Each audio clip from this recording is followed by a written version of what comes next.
เอาเลยค่ะหยิบเลยนะคะหนึ่งแผ่นเอาไหนด้านซ้ายไหนหยิบเลยลูก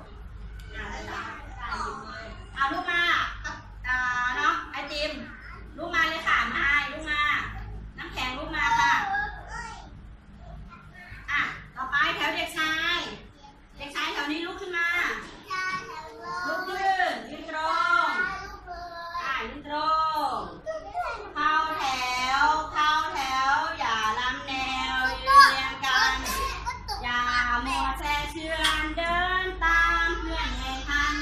ระวังจะเดินชนกันเข้าแถวขาดกล้องวายยืนเลยหยิบแล้วไปเลยแข่งลูกนั่นเลือกหยิบเอาลูกไหนครับลูกไหนครับบวก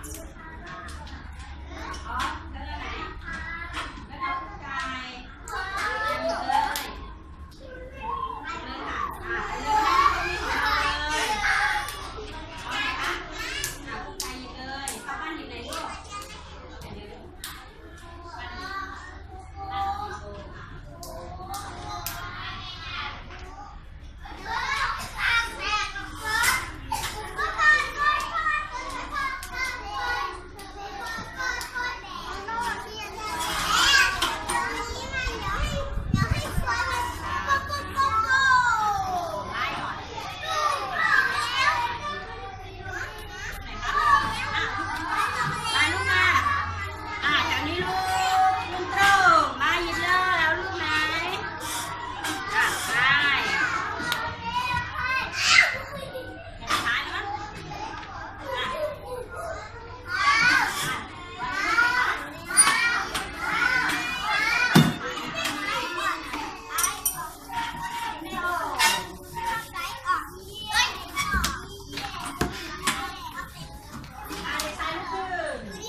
เด็กๆได้ตัวอะไรลูก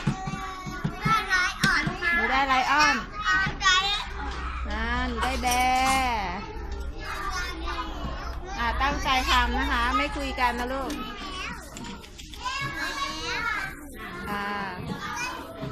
ถ้าลากเส้นเสร็จแล้วไปเอาสีมาระบายนะลูกนะ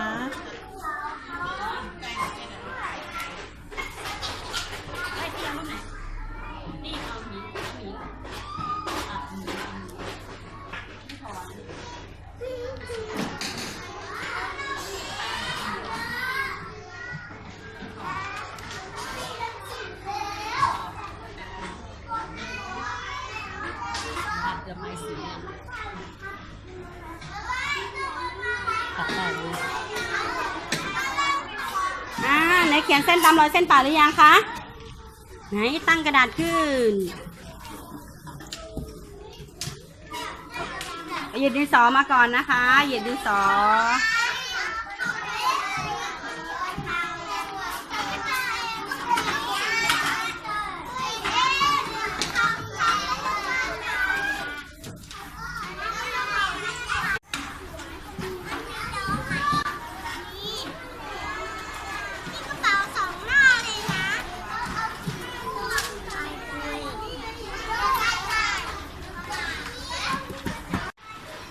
หันรูปมาให้ครูดูสิคะเด็กๆโชว์รูปให้ครูดูสิโชว์สิสวยไหมสวยไหมว้าวสัตว์อะไรคะสัตว์อะไรลูก